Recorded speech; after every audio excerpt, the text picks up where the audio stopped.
Okay, welcome everyone. We have an awesome guest with us today. We have Johnny Wimbry with us. Listen, this is a guy who is no joke. He's a speaker, motivational speaker, but not just a speaker to anyone, to people that are celebrities of the world. He is mentored by the greatest people in the world, the people with the highest levels of character, TD Jakes, Les Brown. You know, when you think about someone who comes into the arena, but who is constantly working on himself, I can't think of anyone better than Johnny Wimbry. And when we talk about your new book today, which I want to focus on, the Millionaire Mindset, we're going to dig into this because the audience for Standing Alone is really about what your entire message is. When you talk about kind of making the old you, setting aside that old you and creating a new version of yourself through your mind. And you did this. Your first book was From Hood to Good, right? Where you talked about really changing yourself. But really, when you go into the millionaire mindset, this is about passing on the mindset to future generations so that you don't, backslide, so that you don't gain wealth and then deteriorate along the way. So I want to dive into this. And I just want to say, I can't think of someone. I've had the honor of meeting your family.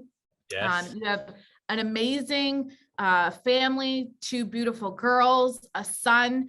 And what I will say is that when you meet a person and you know that they're successful in their work, to me, what really matters is, are you successful at home?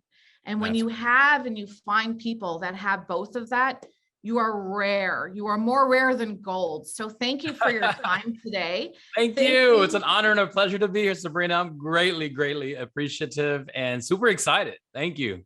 Yes, we're going to knock this out the park because it's getting people to understand mindset. And that's what Stand Alone is all about. How do you stand apart? How do you not get affected by your environment and really infected by your environment, but to cultivate an internal environment inside with your mind? And then talking about building a millionaire mindset. So my first question to you, Johnny, is, you say this in your book where you talk about character first, which I love, right? You got me at character, because that is the foundation and the building block of gaining wealth.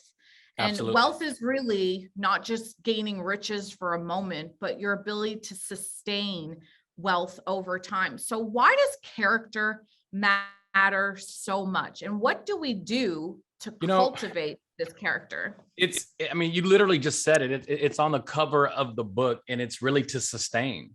The title of the book is Building a Millionaire Mindset. The subtitle is, how do you choose the pillars of entrepreneurialism to gain, maintain, and sustain long-lasting wealth? And, I've always thought to myself that I didn't want my kids' first memory of life, living in a shelter or being homeless or, just went through what I went through, any kind of pain or destruction. So my initial mindset was, I didn't want them to have that. Now, this is way before I had kids, way even before I was married. I was already planning to make sure they didn't have the story of pain in the very beginning. That was part of building my character. And it was about sustaining that for generations. The reason that character is an incredible foundational pillar in terms of obtaining the millionaire mindset is because true character is who you are when nobody else is around. Like, I can get on camera, you can't see my baggage on camera. But when Johnny is with Johnny, when Johnny is having these conversations with Johnny, nobody can stop Johnny like Johnny. But nobody can push Johnny like Johnny either. Motivation comes from within. It's something that ignites inside you. So if you don't have the character to understand, you want to make $1 million? Well, guess what? My book has nothing to do with making $1 million. It has everything that it takes to have the mindset to get it, maintain it, duplicate it, and pass it on. So when you think about character as a main foundation, money has never defined me. Money doesn't tell me what to do. I tell money what to do. I don't have to sacrifice the character of who I am. I don't have to sacrifice my integrity. I don't have to step on anybody. I don't have to lie to anybody. I don't have to manipulate. that was a foundational character for me. I don't put my hands on any opportunity that leads me to manipulate or misuse people. That comes from character. I love this, and the reason why this is so powerful is because your story is powerful, right? You didn't come from exactly, I would say if I had the life that I wanted in the beginning, I don't know that I would be who I am, because I had those hard moments that really, it gave me an opportunity to make decisions to form my character, right?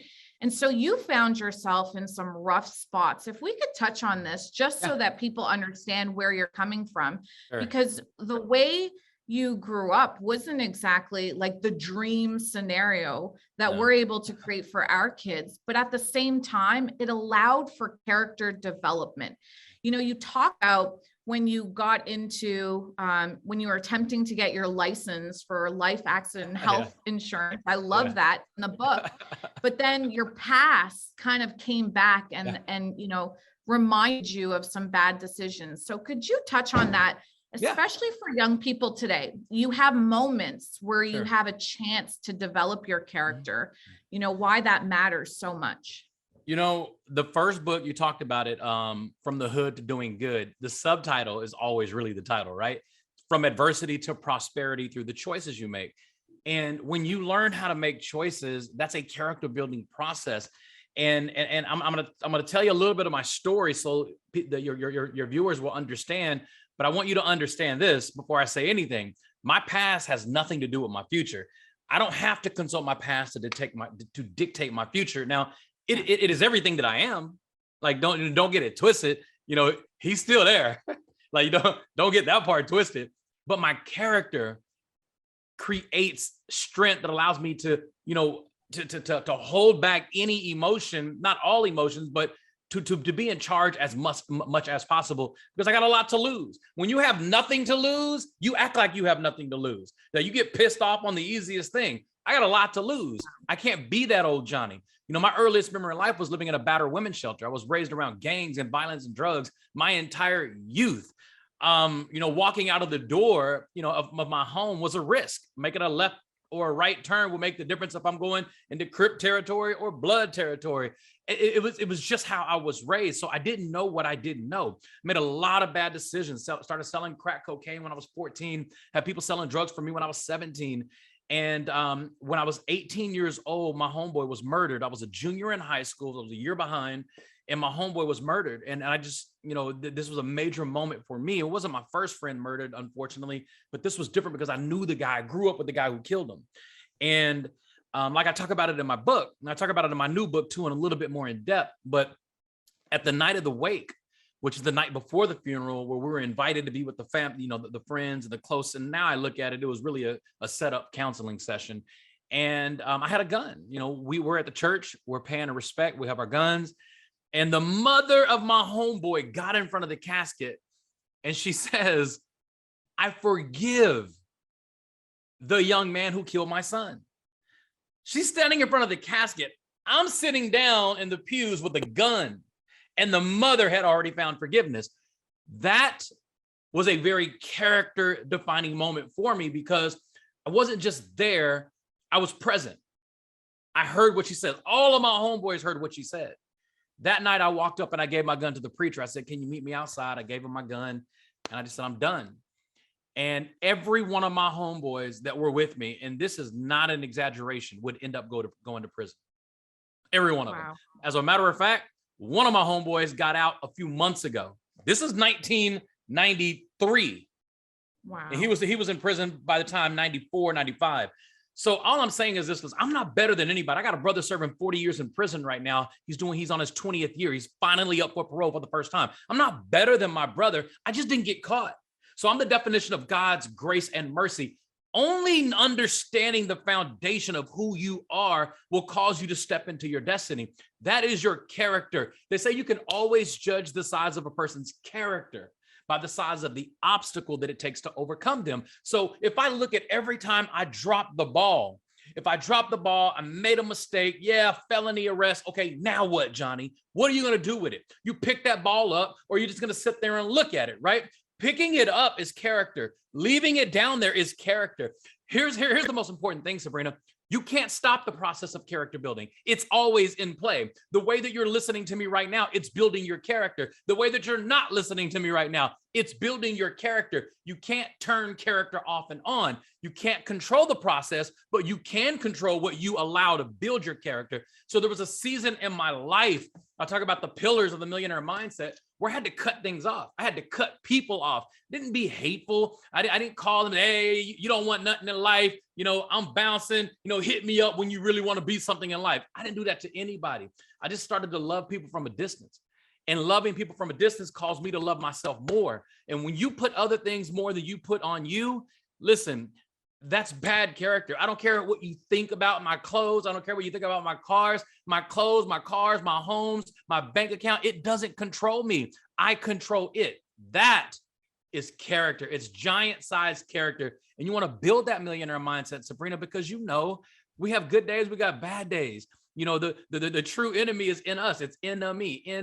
Nobody can stop Johnny like Johnny. So if you're the only person that can start you and you're the only person that can stop you, why not focus on building your character and that mindset to drive you to reach and live the life that you were designed to live? I love this. You know, one of the things that I grew up telling myself is that I can't be a victim because of God in my life. That means that every situation he will put me in, it is designed to make me get better. So I can never see myself as a victim. And you touch on this in your book, where you go from making a decision, right? You can play the victim role, or you can cultivate a winning mindset. Right. And you do this through three essential characters, right? The value, the faith, and the commitment. You know, I'd like for you to really just break this down, because you didn't say one thing. You picked three things that we have to have that are essential to disrupt, right? Yeah. So the desire to disrupt our past self to create a new self, it requires value, faith, and commitment. Right. Could you touch on those three things and Absolutely. How this will make us a winner instead of a victim? You know, and it's really in no particular order, but value is understanding who you are and what you represent.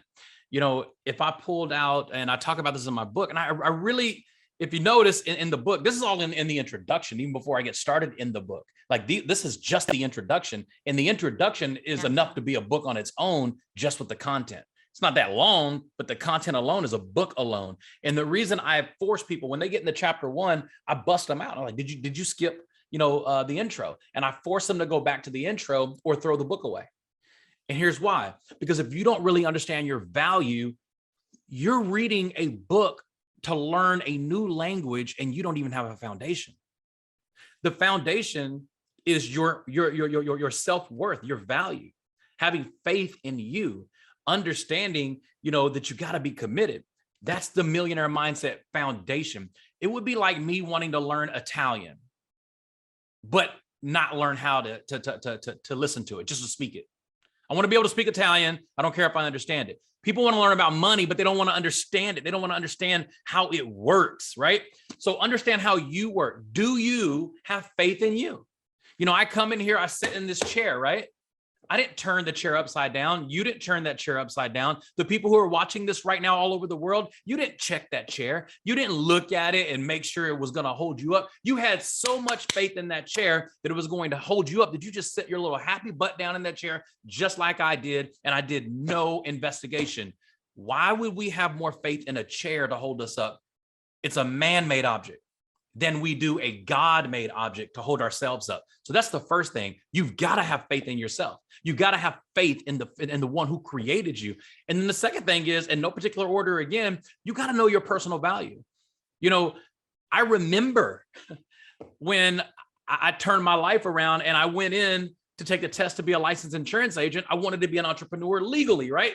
So I entered this industry, first industry I heard of, got excited about it. Residual income was huge for me. That was a big, big word for me. And I remember the state of Texas, you know, I pick up an envelope, I open it up, and I'm thinking my license is going to be in there. It took me 3 times to pass this test. And it said, Mr. Wimbry, we regret to inform you that you can't represent the state of Texas because you have a felony arrest. it takes a lot of faith in yourself. It takes a lot of understanding your value to fight for yourself. I went to the judge in Fort Worth, Texas. It's not a small precinct. I mean, we have hundreds of courthouses. I went to the judge in Fort Worth, Texas. And this is right after, leaving high school. I was fresh out of high school 2 or 3 years. In the 90s, Fort Worth was the murder capital of the nation per capita. So I was in this life, and I knew it well. And I knew that the only way that I would be able to get my license if I understood my value and I fought for myself. When I was in the streets, Sabrina, I wasn't a weak person. I wasn't the guy you wanted to mess with.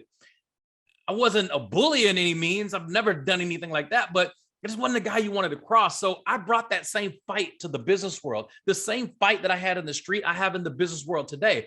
I'm just channeling it differently because of my character. So I went to the courthouse and I asked the judge, I said, would you write a letter on my behalf, just asking the state of Texas to give me a second chance? And I remember them saying, yeah, we'll write it, but that doesn't mean anything, Johnny. You're dealing with the state of Texas. And he wrote the letter. I sent it in. 2 weeks later, an envelope comes in the mail. I open it up. No letter, no explanation. It was just my license. Wow. I wouldn't have done that. I talk about in my book, participating in your own rescue. The only way that you will participate in your own rescue is if you understand your value. The value that's inside you. And the example I talk about in the book is, a $100 bill. If I fold a $100 bill, is it still worth $100? Yes. If I fold it again, is it still worth $100? Yes. If I throw it to the bottom of the ocean and I find it a year later and it's still intact, is it still worth $100? Yes. So if I can crumble up a dollar bill, throw it to the bottom of the ocean, no matter what I do to it, as long as it stays intact, it's still worth $100. Well, if that man-made object never loses its value, how much should a God-made object never lose their value? The enemy is real. The enemy is inside us. When I can convince myself that I'm not worth it, that's the game I'm going to play. I'm not worth it. I become a victim. You could be a victim or you could be a victor. I just decided to focus on more of the victory of my future versus the victimness of my past. That comes from value. And then you got to be committed. You got to have faith. You got to understand your value, and it's faith in you. Like, anybody can say they have faith in God. That's easy to say. I got faith in God. Well, I got faith in God, but how could I have faith in God if I don't have faith in me, the one who created me? He created me. So I got to have faith in his creation. But then you got to be committed, man. You got to be committed. And the analogy I give in the book is like walking up to a Coke machine or a vending machine, and it costs $1 for a whole bag of chips.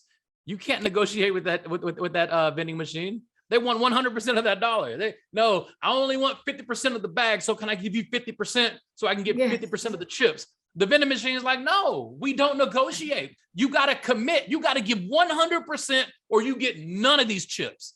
If the vending machine won't negotiate with you, why are you negotiating with your own commitment? Get committed. You want to quit smoking? Get rid of cigarettes. Don't have access to them. You can't say, I want to quit smoking, but I got cigarettes up in my closet on the top shelf. No, that's not committing to the commitment. So you got to have faith in you. You got to have value, your personal value, and you got to commit to the commitment. If you don't commit to the commitment, that's why it's the foundation of the entire book. The introduction of the book is everything that I just said. It's a book itself.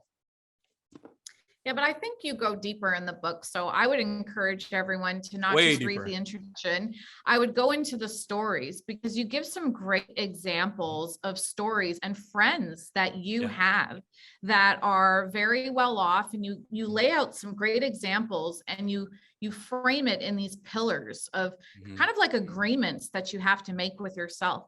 And the reason why this is so important, especially for today, is because I truly believe there has never been a time in human history where it's more easy to become a victim.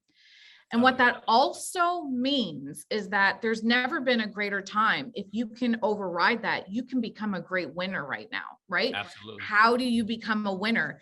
If you don't have these pillars as your foundation, pillars, I love that you use that word because it holds the building up, right? It is, you have the foundation, which is your character, but then you have these pillars that also help to hold the entire structure up.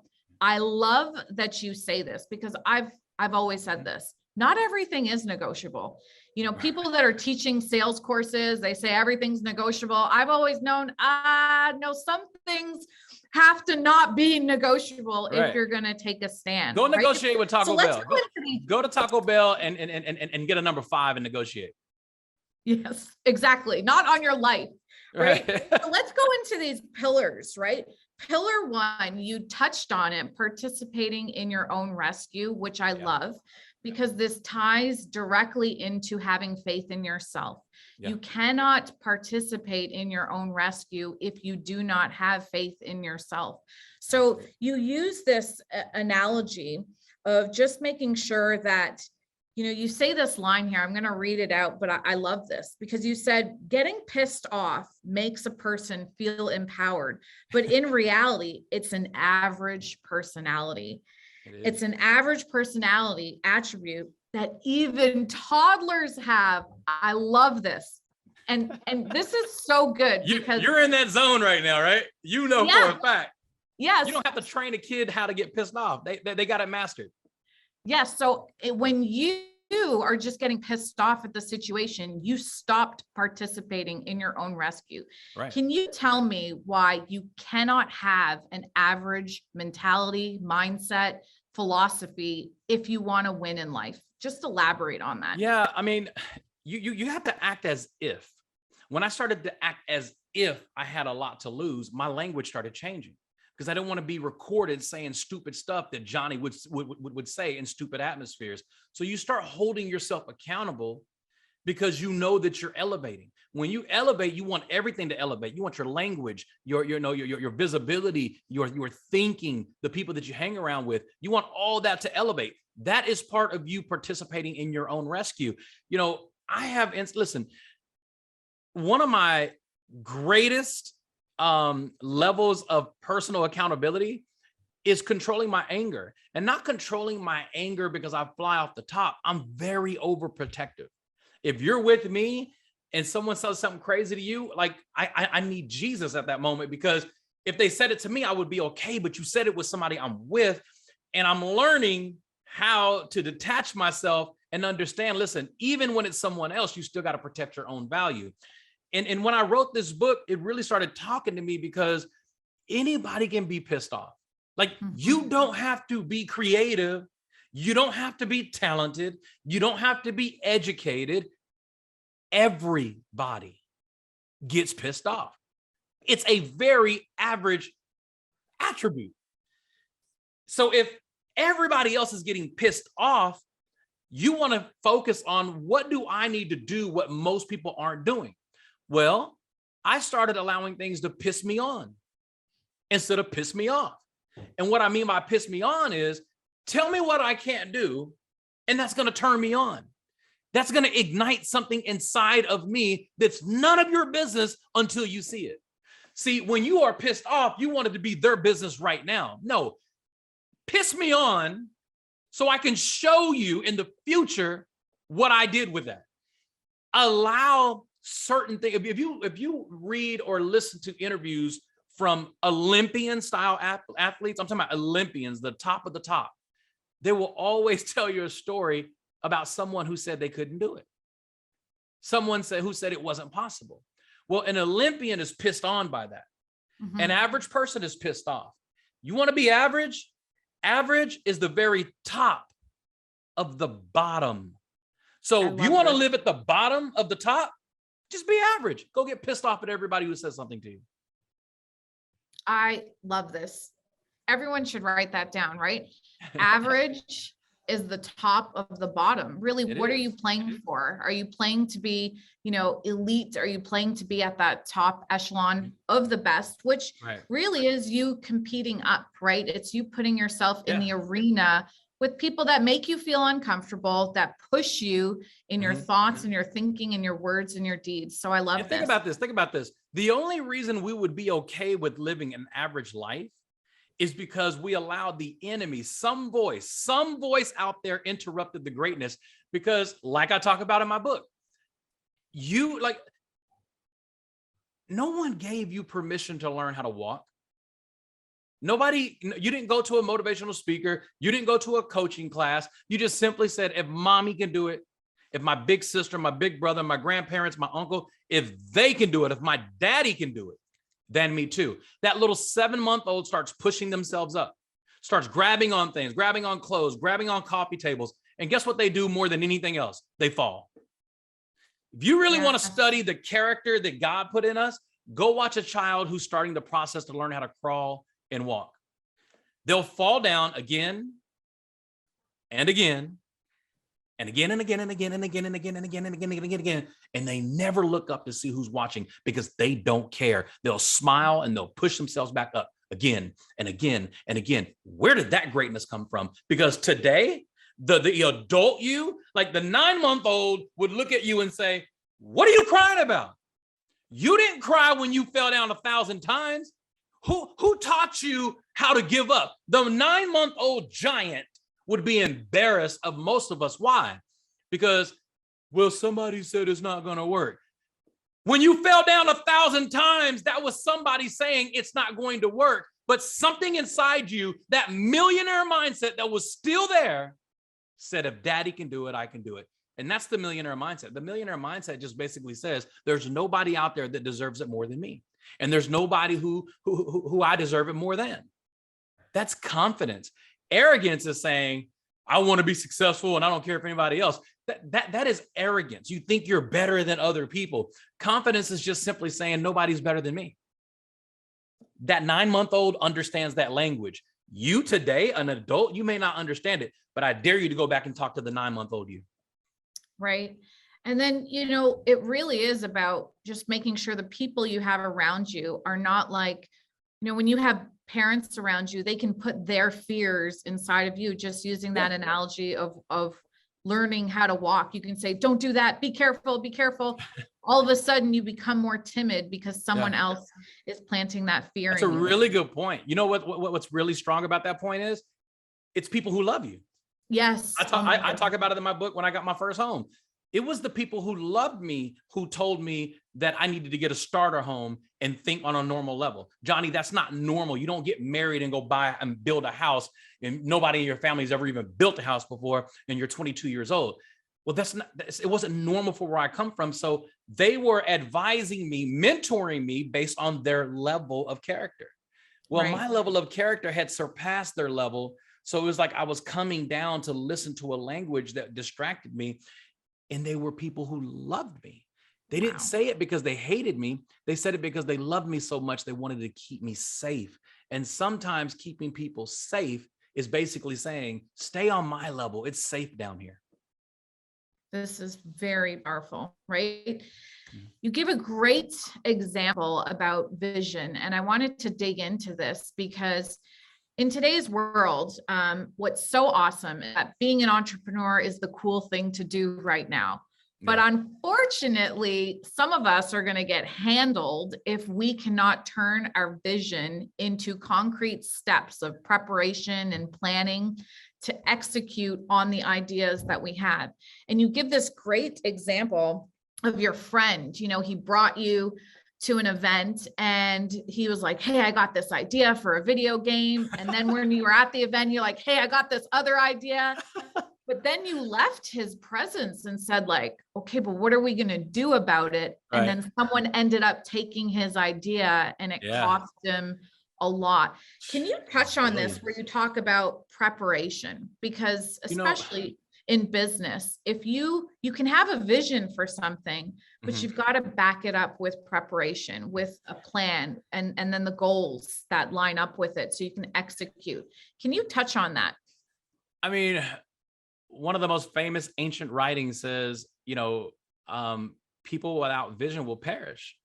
And where, everything is vision, and you got to visualize something in order for it to ever come, to fruition. But you just can't visualize alone. Anybody can just have a vision, but can you implement? I went to acting school. So a lot of things that I talk about in the book are kind of like plays on words that I used in acting, because acting is all about developing a character, right? And when I talk about this, we talk in the chapter that you're talking about, or the pillar, is the difference between, preparation and improvisation. So you can improv life, and I'm a master at improv. I can improv on a level that most people would think that I did a year study before I got started. Some people just have that gift, but most people don't. But I only have that gift in one area. The other areas, I suck at it. So I have to prepare. I have to prepare things in life. So the example that you use is a friend of mine, and this guy is actually a Super Bowl MVP champion. So we're not just talking about a normal person. This guy, I think there's only been maybe 28 or maybe 30 at this point MVPs in the history of NFL, maybe a little bit more. I can't remember the exact number, but at that time he was number 25. Wow. Only 25 before him. So the reason I'm making this point is I'm not talking about a normal person. I'm talking about a champion of the Super Bowl, Dallas Cowboys. So this guy, even to this day, brilliant. And sometimes you could be so brilliant, but have no implementation. See, in football, he had a team around him. He had a coach. So his brilliance was magnified because all he had to do is figure out how to be at the right place at the right time. And he had his coach and his team protecting him. Well, in business, a lot of people don't have coaches. A lot of people don't get coaches. So you're out there by yourself. And this guy is a visionary.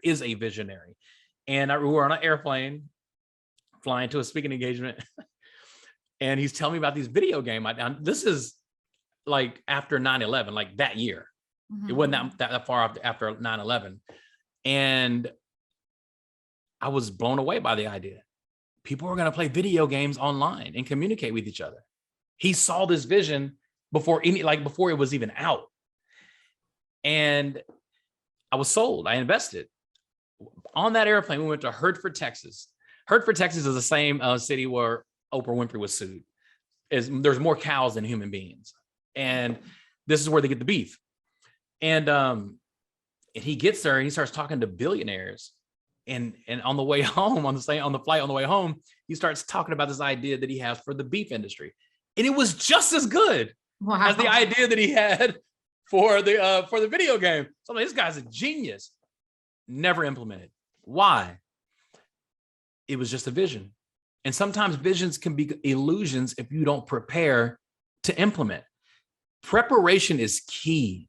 Some of you are listening to me right now. There's a book inside you that is probably going to go to your grave with you because you're selfishly afraid to implement. You have a song, a movie, a voice, a speech. I train professional speakers all over the world. I train people how to become published authors. As a matter of fact, I'm looking for 10 authors right now who want to co-author a book with me. I'm a #1 best-selling author in 5 different categories, and I want to put my name next to yours. Now, when I say that, people are like, oh, really? But here's the thing. Then I give them the next step, and less than 80% of the people take the next step. That's how you get rid of people who only have visions. You just give them a step. So if you say, well, Johnny, how can I be featured in your new best-selling book that's going to come out in 2022? Okay. Go to costarauthor.com. You're going to co-star in a book with me. One word, costarauthor.com. You fill out the form. We will call you back to set up an interview. 100 people are excited right now. Only 20 will actually set up their interview. That's the problem. The problem is you can have a vision all day. You can be invited into an incredible opportunity, and then you talk yourself out of it. Why? What if it doesn't work? What if I'm not worthy enough to be a published author? What if you are? You can't have the millionaire mindset and entertain what if it doesn't more than you entertain what if it does. The millionaire mindset chases what if it does. The average mindset is what if it doesn't. You got to pick a side. You can't have both. I think this is so powerful. Mentally, you're just reinforcing that even a visionary needs a coach. Even a visionary needs to surround themselves in an environment of support. And I think this is such a powerful lesson for people that are entrepreneurs. Like when you see people that take an idea and scale it into a massive business, they don't do it by themselves, right? There's a lot of people behind the scenes that are working with them to implement and execute on their ideas. And that's the importance of team. It also, one of the, what I want to keep that point, but yeah, one of the most, I don't know if it's painful or just more like somebody just jabbed a sword through my heart. When my mentor told me this, he said, Johnny, you have a Lone Ranger spirit.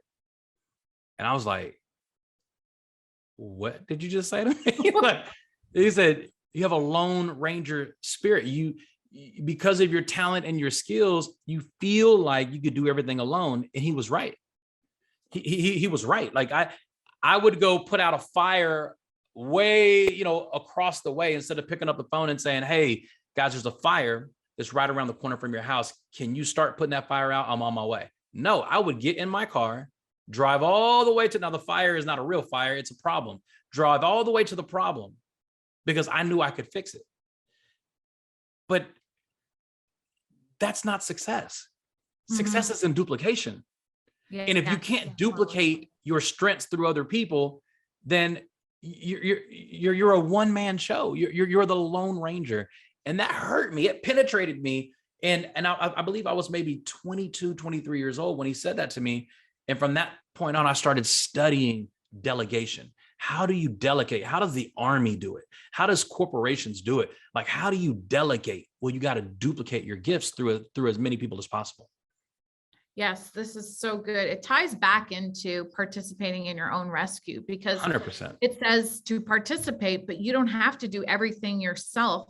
Right. But when you start to work on yourself, when you start to take accountability, the right people will show up with you to help in your cause, instead of you waiting and saying, when this person shows up, then I'm going to get going. And that is where a lot of people find themselves. They're waiting for this, person on a horse to show up and save them, when as you start working on it, the right people will show up. Absolutely. It's called staying in position. And I talk about that in the book. I'm not going to go too deep into that, but staying in a position is one of the most incredible pillars that has sustained my success my entire life. Just staying in position.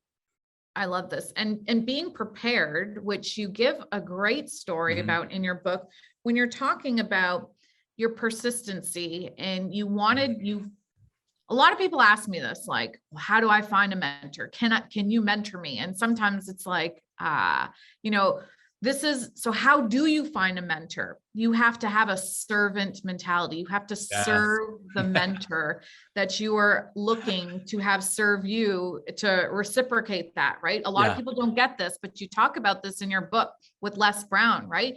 You wanted him as your mentor, and he was like, I'm not open to that right now, but he tested you, right? Yeah, he definitely gave you a tested test. But this test came after 2 years of you sending emails to him and working on getting him to mentor you.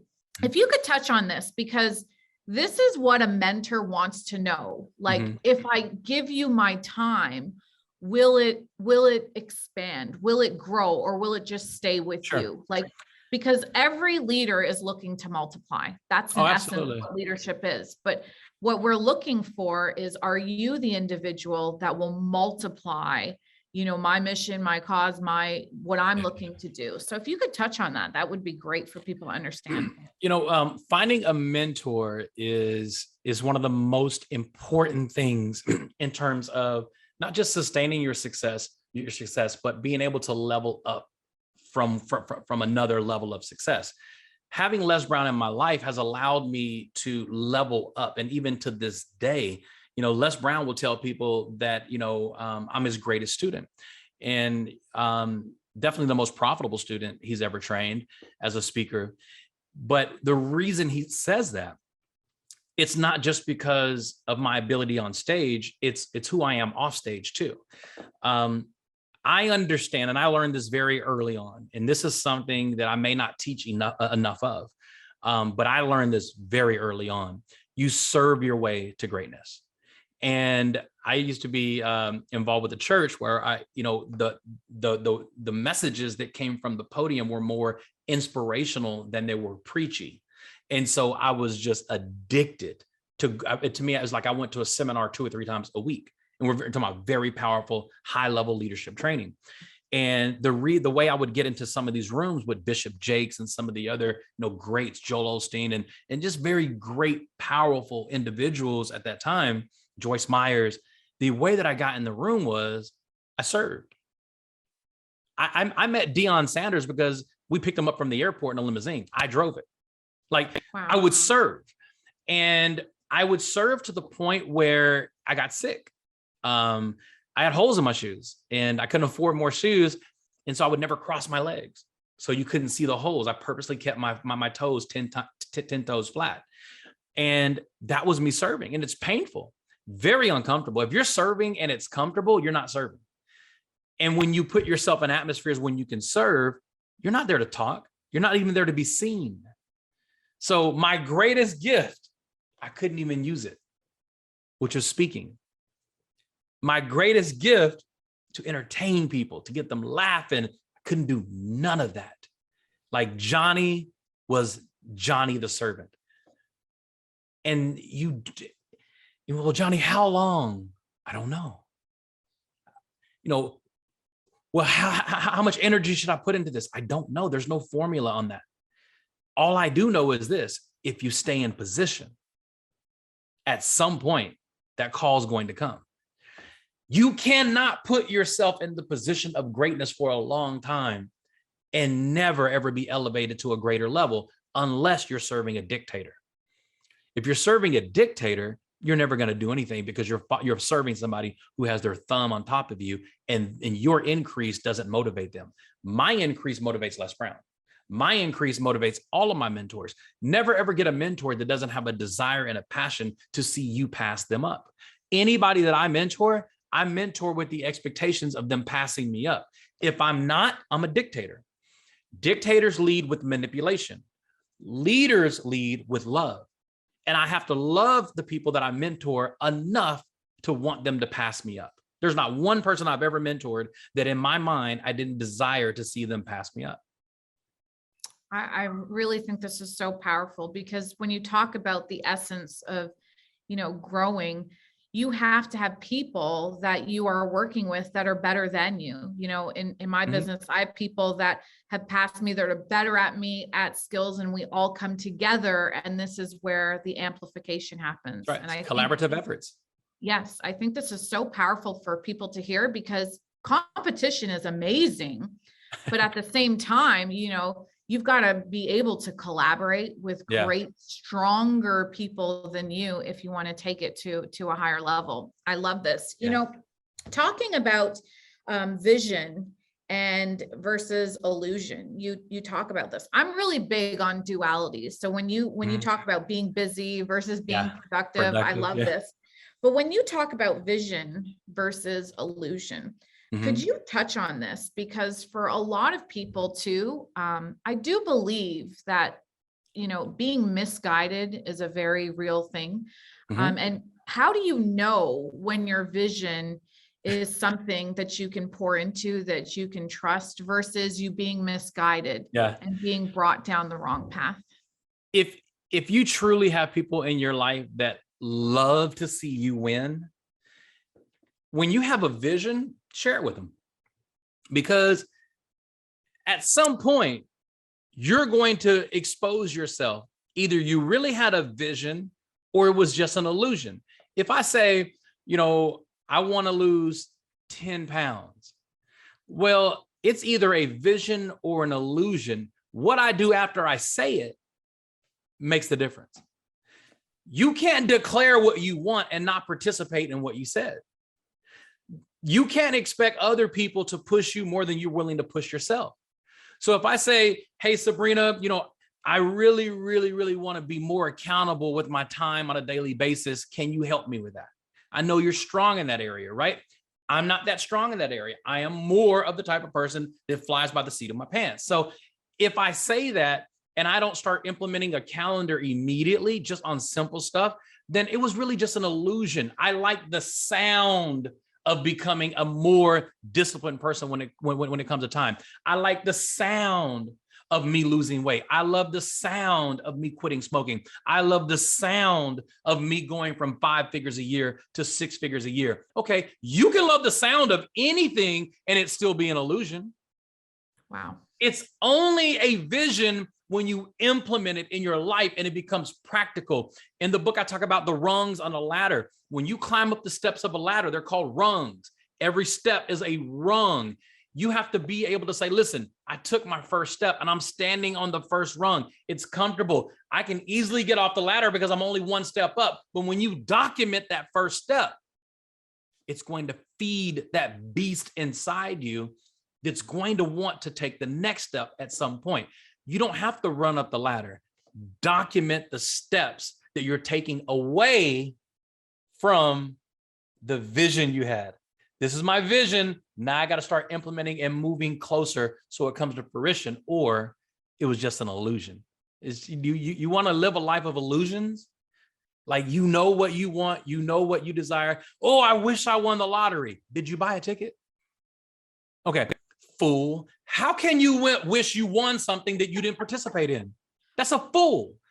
It's a real definition of a fool. And fool's not a bad word. It's just the opposite of wisdom. If wisdom is the application of knowledge, that's all wisdom is you have the knowledge and you apply it. If the opposite is a fool has the knowledge, but they don't apply it. You know you can't win the lottery if you don't buy a ticket. That's participating in your rescue. That's going from the difference of having a vision or you just had an illusion. It's really common sense. Children would get this. Adults have a problem with it.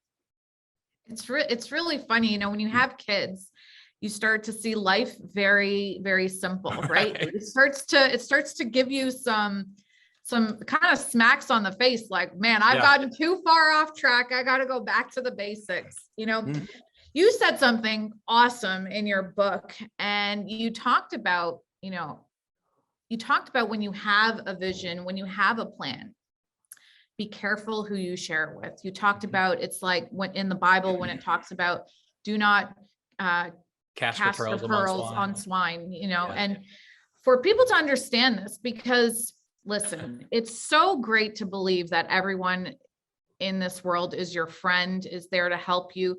But I've always believed that you have to have the gift of discernment. You have to know that sometimes it's not that a person could be bad, but they could not want your best intentions, or they could not have, like, what you're seeing is not what they're seeing in that moment. Can you explain this? Because a lot of people, they fail to understand this, right? There are some things that you do keep personal. There are some things that you have to get very serious about, because what you're seeing in that moment is not what that other person is seeing. And it really goes back to how you find a mentor. How do you establish accountability? And the analogy that I give is, if I have a dream or a vision or a passion to bring something into life, like my book, when I wrote this book, I really wanted a roadmap to leave for my children.